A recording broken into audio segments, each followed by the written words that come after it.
नमस्कार दोस्तों, स्वागत है आप सभी का इस चैनल पर। मेरा नाम है विशाल परिहार।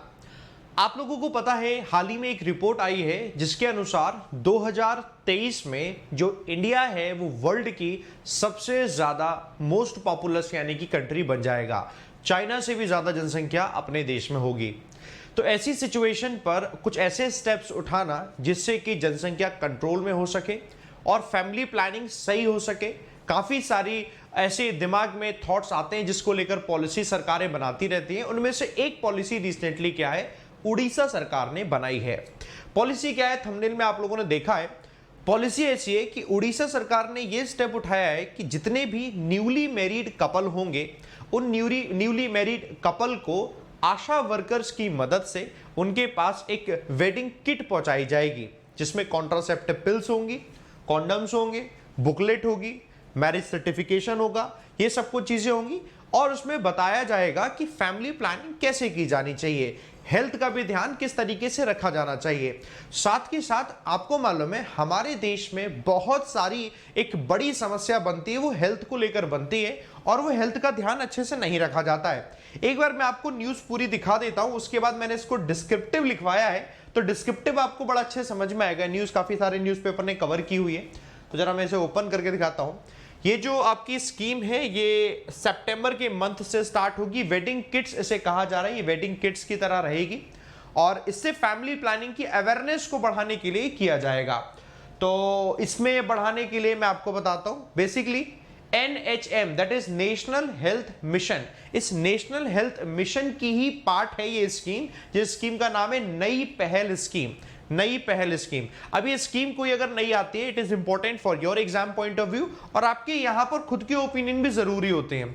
अब जब से ये स्कीम आएगी और उसके इंप्लीमेंटेशन सही होगा तो उम्मीद ये है कि लोगों तक अवेयरनेस भी पहुंचेगी। हमारी जनता कितनी ज्यादा जनसंख्या होती जा रही है, हम किसी चीज में अपना आगे बढ़े या ना बढ़े, बट जनसंख्या में लगातार वृद्धि होती जा रही है। हम देश आजाद हुआ है तब से लेकर अब तक में।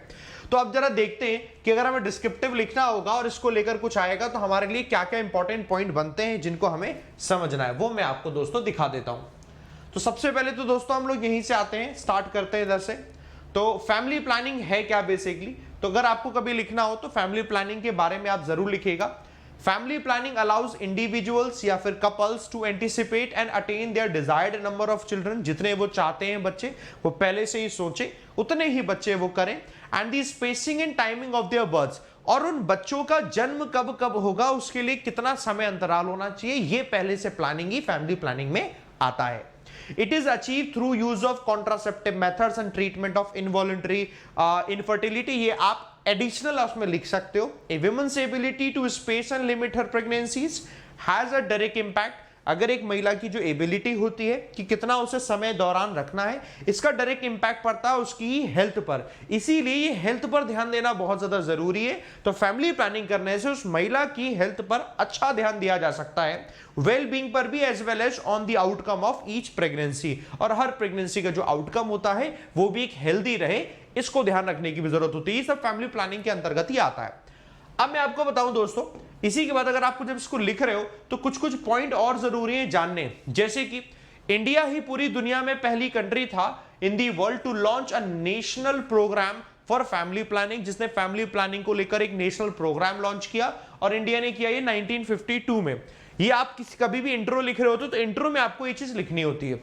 उसके बाद The program has undergone a massive transformation। बड़ा ट्रांसफॉर्मेशन हुआ शुरुआत के दिनों में, when focus was in terms of clinical approach, जब फोकस थी क्लिनिकल अप्रोच को लेकर, वहां से लेकर आज तक today when the focus is on reproductive health को लेकर भी हो गया है, and in the reduction of maternal and infant mortality rates। क्योंकि पहले ना बच्चा जैसे ही पैदा हुआ, पैदा होते ही बच्चे की मौत हो जाना, मां की मौत हो जाना, इस तरीके की केसेस पहले बहुत ज्यादा थे, उन सब में भी रिडक्शन देखने को मिला है।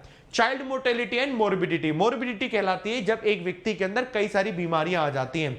तो इन सारी चीजों को ध्यान रखना ही हेल्थ पूरी प्लानिंग का ही ये सिस्टम वाला पार्ट है। ओके, गवर्नमेंट ने और कैसे से पॉपुलराइज किया, कैसे लोगों को इसके बारे में अवेयर करा, फिर आप उसके बारे में लिख रहे हैं। जैसे हमने लिखा the government has popularise slogan, हम दो हमारे दो, है ना, ये खूब पॉपुलर स्लोगन था। और ये स्लोगन था for promoting the 2 child norm, कि 2 ही बच्चे होने चाहिए ऐसे नॉर्म बनाने के लिए। देयर आर ऑल्सो फाइन्स, और कुछ फाइन वगैरह भी लगाई कई सरकारों ने। उत्तर प्रदेश में भी एक है, आप जिस प्रदेश में रहते हैं उसके बारे में बताना। वो ये है कि as not providing government jobs, उनको गवर्नमेंट जॉब्स नहीं मिलेगी। If a person has more than 2 children, अगर किसी पर्सन के 2 से ज्यादा बच्चे हैं तो तीसरे को नहीं मिलेगी। But these might have backfired in some places leading to more sex selective abortions. लेकिन हुआ क्या, इन सबसे कुछ फायदा ऐसा बहुत नहीं हुआ, नुकसान हमें देखने को बहुत मिला। वो यही देखने को मिला, सेक्स सेलेक्टिव अबॉर्शंस देखने को मिले कि हाँ लड़की है तो उसे मार दो, इस तरीके के अबॉर्शन हमें देखने को मिले। तो हमें ध्यान रखने की जरूरत है कि लोगों को अवेयर जितना ज्यादा करा देंगे उतना अच्छा रहेगा, और लोगों को जब तक अवेयर नहीं कराएंगे तो चाहे कोई भी नियम बनाते रहे वो नियम इतना कारगर नहीं होते। तो पहले आपने इंट्रो लिखा, जब आप इसके बारे में लिख रहे हैं, इंट्रो के बाद फिर आप क्या लिखेंगे, देखो डिस्क्रिप्टिव में ही बता रहा हूं। इंट्रो के बाद फिर आप एक स्टेप और आगे बढ़ाएंगे इसके बारे में। India's family planning programme has improve, ये इंप्रूव हुआ है टू कॉन्ट्रासेप्टिव्स से। This has led to the reduction of total fertility rate, जो कि 4 थी 1990 से 92 से अब 2.0 यानी 2 ही रह गई है। 19-20 का 19 से 21 का डेटा है according to national planning health survey.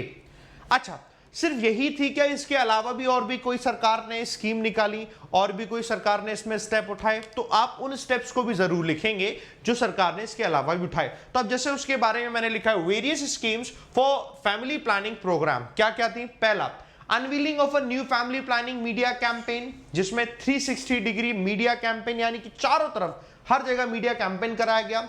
Has been launch to generate awareness, ताकि जनरेट हो पाए awareness about family planning, thereby increasing the demand for contraceptives, और उसकी वजह से कॉन्ट्रासेप्टिव्स की भी डिमांड जो है ज्यादा से ज्यादा बढ़ी। तो एक तो ये स्टेप उठाया गया। दूसरा, scheme for home delivery for contraceptives by ASHAs, जो आशा वर्कर होते हैं ना, उन्हीं के द्वारा, अभी भी आशा वर्कर ही होंगी जो कि वेडिंग किट को पहुंचा रही होंगी, उनकी मदद से ही होगा। तो दूसरा ये स्टेप उठाया गया, at the doorstep of beneficiaries has been expanded to the entire country. तीसरा, प्रचार प्रोजेक्ट चला बिहार में। चौथा, यारी दोस्ती प्रोग्राम चला मुंबई में। आप इस तरीके से जो पॉइंट्स हैं इनको लिख सकते हो, ये बड़े आपके काम की चीजें आएंगी। कौन कौन से बाकी हमारे ऐसी स्कीम्स रही हैं जो इनके साथ में चलाई गई हैं। अब स्कीम्स चलाई गई, सब चलाए गए, उसके बावजूद भी अब हम देख रहे हैं कि हम दुनिया में सबसे पहले यानी पहले नंबर पे हो जाएंगे जब पॉपुलेशन की बात होगी। So now what is the way forward, क्या अब इसका सोल्यूशन है? सोल्यूशन में मैंने कुछ पॉइंट्स लिखे हुए हैं, you can also put them down.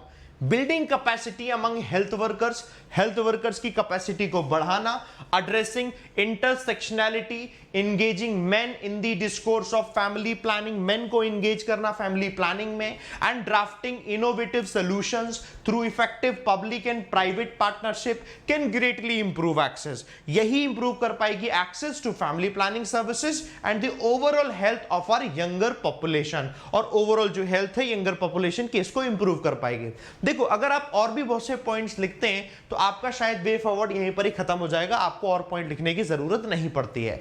लेकिन आपका अगर पैसेज कम है, जिसमें आपने अगर क्वेश्चन में सिर्फ इतना ही पूछा गया है, जिसमें आपने सिर्फ उस फैमिली प्लानिंग के बारे में 1-2 पॉइंट ही लिखे, तो आपको ये लिखना पड़ेगा। वे फॉरवर्ड में सेकंड पॉइंट मैंने लिख दिया है, देयर इज अ नीड, जरूरत है to strengthen the coordination of all its aspects, इसके सारे के सारे एस्पेक्ट्स को कोऑर्डिनेशन कराया जाए, focusing on planning, programmes, monitoring, training, procurement, in सब पर फोकस करते हुए the quality of care in family planning must be a major focus area, ये बड़ा फोकस एरिया होना चाहिए to ensure the success of family planning programmes, ताकि family planning programmes की सक्सेस हमें देखने को मिल पाए।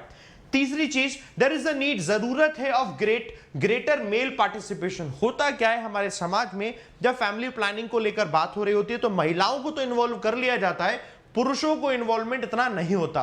पुरुषों को इन्वॉल्वमेंट नहीं हुआ तो फिर कैसे हम फैमिली प्लानिंग की बात करें? फैमिली तो तभी बनी ना जब महिला और पुरुष दोनों ही मिलकर किसी चीज के बारे में समझेंगे और उस पर डिस्कशन होगा। बोथ एज इनेबलर्स होने चाहिए beneficiaries, and also address the sexual and reproductive needs of the youth, और उसकी नीड को भी एड्रेस करने की भी जरूरत है, तो उसके लिए उनका इन्वॉल्वमेंट बहुत जरूरी है। नंबर 4, इट इज इंपेरेटिव, आवश्यक है गवर्नमेंट के लिए भी to ensure the prioritisation of family planning in the national development agenda, इनके एजेंडा में प्रायोरिटी रखनी चाहिए। जैसे कि इस बार मोदी जी ने कहा आगे आने वाले 25 सालों में जब 100 साल हम सेलिब्रेट कर रहे होंगे इंडिपेंडेंस के, तो एक अलग ही काल होगा। वो क्या काल होगा, वो अमृत काल का नाम जो दिया, वो अमृत काल कैसे होगा, पॉइंट्स कहां, क्या क्या हम इन सारी चीजों को ऐड कर रहे हैं, अगर हाँ ऐड कर रहे हैं तो कैसे कर रहे हैं, इन सारी चीजों की जरूरत दोस्तों होती है।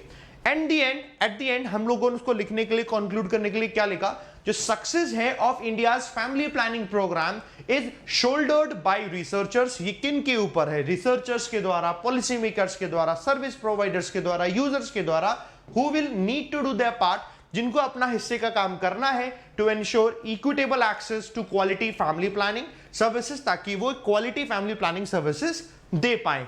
The practice of family planning is simple, ये बहुत सिंपल है, and the availability of basket of contraceptive choices can play a crucial role in stabilising population growth. Population growth को स्टेबलाइज करने के लिए कॉन्ट्रासेप्टिव मेथड्स का इस्तेमाल करना बहुत जरूरी है। ये करके आप इसको कंक्लूड कर सकते हैं। तो जैसे रिसेंट में कोई डेवलपमेंट हो, चाहे बिहार सरकार कुछ करे, चाहे अभी हमने देखा उड़ीसा सरकार कुछ करे, चाहे कोई और स्टेट गवर्नमेंट कुछ करे, उससे रिलेटेड अगर कोई चीज आपके एग्जाम पॉइंट ऑफ व्यू के लिए है तो वो आपको दोस्तों जरूर समझनी चाहिए। तो ये मैंने आपको तरीका बताया कि किस तरीके से आप पढ़ते हैं, कोई एक न्यूज अगर आपके लिए इंपॉर्टेंट होती है and how it is important for your exam point of view, वो भी दोस्तों आप लोगों ने यहां पर सीख लिया। इसको दोस्तों और अच्छे से सीखने के लिए और किसी भी तरीके के डाउट है अगर आपके सामने, तो दोस्तों आप एक काम करिएगा, मैं आप लोगों के लिए एक सोल्यूशन देता हूं। सोल्यूशन ये बहुत सारे लोगों के दिमाग में रहता है कि सर हम तैयारी कर रहे हैं तो कैसे तैयारी करें, बहुत सारे डाउट रहते हैं। तो आपकी गाइडेंस के लिए मैं आप लोगों को अपना एक नंबर दे रहा हूं, ये नंबर लिखेंगे 7983452026। इस पर आप दोस्तों व्हाट्सएप करेंगे और जो अपनी बात है आप बात लिख देना, और उसमें ये जरूर लिख देना यूपीएससी, एंड में आके लिख देना यूपीएससी एस्पिरेंट, ठीक है, यूपीएससी एस्पिरेंट्स, ये आप जरूर लिख देना ऐसे करके। तो इससे क्या होगा, हमारी टीम की तरफ से आपको कॉल जाएगा, आपकी जिस भी तरीके के सवाल डाउट होंगे सब आप आराम से पूछेगा, कोई उसमें डाउट नहीं, कुछ नहीं, आराम से बढ़िया आपको सोल्यूशन दिया जाएगा कि कोई भी चीज अगर आप तैयारी कर रहे हैं तो कैसे करें, आपका बैकग्राउंड क्या है, कितना टाइम आपके पास है, कौन से ईयर के एग्जाम को टारगेट कर सकते हैं। आपको मुझसे भी बात करनी तो उन्हें बता दीजिएगा, मैं जैसे टाइम निकालता हूं मैं भी स्टूडेंट से सबसे बात कर लेता हूं पर्सनली, ठीक है। बाकी दोस्तों आपके डिस्क्रिप्शन में एक लिंक लगा हुआ है और उस लिंक में यूपीएससी विद विशाल परिहार ये टेलीग्राम चैनल है, आप इस चैनल को ज्वाइन कर लीजिएगा। आपकी इसकी जो पीडीएफ होती है जो डिस्क्रिप्टिव में कराता हूं वो पीडीएफ भी मैं दे देता हूं ताकि आप उसे आराम से पढ़ पाए। इसके अलावा दोस्तों अगर आप मेरे साथ में अनअकैडमी पर पढ़ना चाहते हैं तो मेरे साथ में इंडिया के बेस्ट टीचर्स हैं जो कि आपको पढ़ाते हैं, यूपीएससी की प्रिपरेशन कराते हैं। सभी टीचर्स दोस्तों आपको अपने इंडिविजुअल सब्जेक्ट में माहिर हैं, वो आपको सब्जेक्ट के बारे में बताते हैं, उसके बारे में कैसे क्या क्या कंटेंट है वो सब कुछ आपको बताते हैं। My role is to help करनी है आपकी आंसर राइटिंग कैसे करनी है, तो आंसर राइटिंग का पूरा सेक्शन दोस्तों मैं कराता हूं। तो आप आंसर राइटिंग कैसे करनी है, एक दिन आपको लिख कर बताऊंगा, एक दिन आप मुझे बताओगे, तो आंसर राइटिंग की रेगुलर प्रैक्टिस आप करते जाओ। आप लोगों के लिए इंपॉर्टेंट इंफॉर्मेशन ये, जब आप सब्सक्रिप्शन लो अनअकैडमी पर तो इस कोड का इस्तेमाल करो विशाल10, आपको दोस्तों 10% ऑफ मिलेगा। 19 तारीख से अनअकैडमी की फी बढ़ने वाली है, वो है 19 अगस्त। 18 अगस्त से नया बैच स्टार्ट होने वाला है, तो आप उसको ज्वाइन कर सकते हो। और अगर आपने प्लानिंग की हुई है इस कोड का इस्तेमाल करना, 10% ऑफ मिलेगा। बाकी आप मुझे बता देना, उस नंबर पे भेज देना, तो आपको हर तरीके की गाइडेंस के लिए मैं हमेशा अवेलेबल रहूंगा। तो आपको गाइडेंस भी हमेशा मिलती रहेगी, किस टीचर से आपको क्या क्या कैसे कैसे पढ़ना है। बाकी सेशन को करते हैं दोस्तों हम खत्म। कोई और समस्या हो मुझे जरूर बताइएगा, डिस्क्रिप्शन में लिंक लगे हुए प्लेलिस्ट का, बाकी आप बर्निंग इश्यूज को देख सकते हो, वहां से भी आप बढ़िया तरीके से सीख सकते हैं। थैंक यू वेरी मच दोस्तों, जय हिंद जय भारत, थैंक यू।